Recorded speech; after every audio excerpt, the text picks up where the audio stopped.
আসসালামু আলাইকুম। আজকের শহীদ মিনার কত মানুষের সমারোহ এখনো পর্যন্ত রাত 8:30 বাজে, এখনো প্রচুর মানুষ আছেন।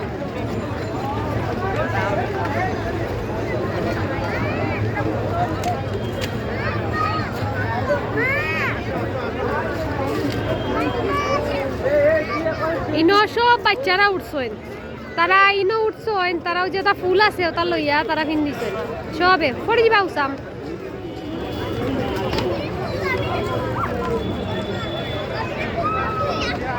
কিতা ওরিন দেখো কা ও দোকা উপরে বাচ্চাইন,